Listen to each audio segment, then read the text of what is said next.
Marley, thanks. New York City lawmakers are moving to grant non-citizens the right to vote in some local elections. The idea, getting pushback with even the far-left mayor, Bill de Blasio, expressing concern. Listen. I do have reservations, so I understand if folks say, hey, I'm somewhere on the pathway of citizenship, but I also have feelings about the value of citizenship and wanting to encourage people to become citizens fully. Mayra Flores is a South Texas Republican congressional candidate who became a U.S. citizen when she was just 6 years old. She joins me now to discuss, first off, how bad an idea is this if not even de Blasio's on board? It's a horrible idea.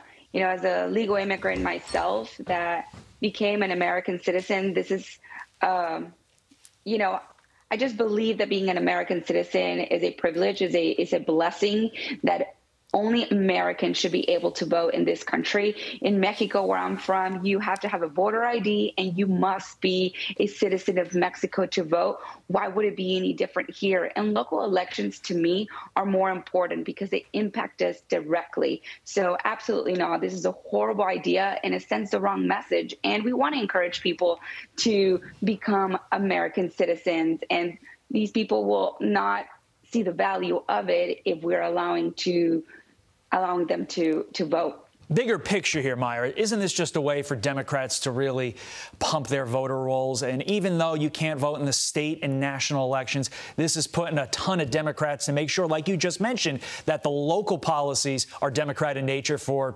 here to eternity.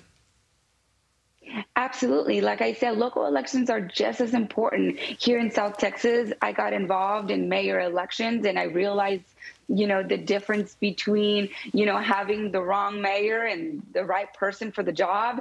And I saw how important these local elections are. And absolutely, this decision should only be made by American citizens. And we must preserve the value of being an American citizen. Like I said, it's a true blessing to be an American citizen, and only Americans should be able to vote in this country from the top to the bottom ticket.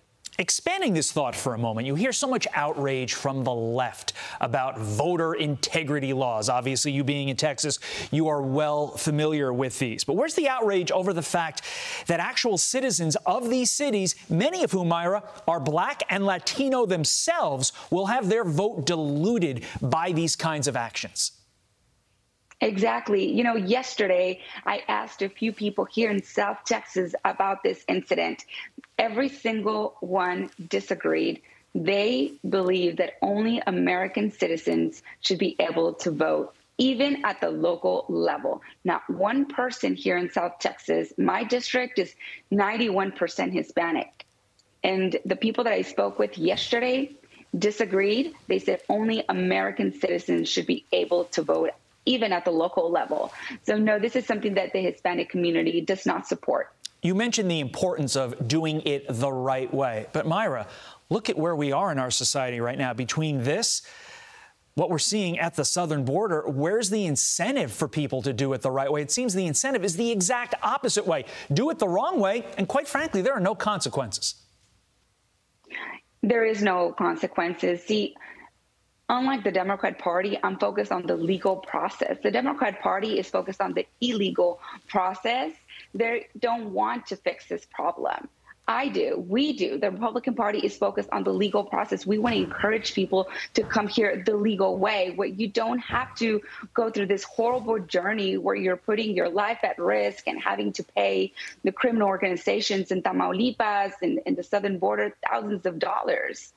Mayra, we actually want you to do it the right way, where you don't have to do this. If there was one thing I learned on my diner trips across our country, specifically when I spoke to people who did it the right way, they are the most upset by what they see happening at our borders. And that was during the Trump administration. Imagine what those people feel now during the mess of a Biden administration the last 10 months. Mayra Flores, we wish you the best of luck. Check back in with us. We appreciate your time. Thank you. Happy Thanksgiving. Thank you so much.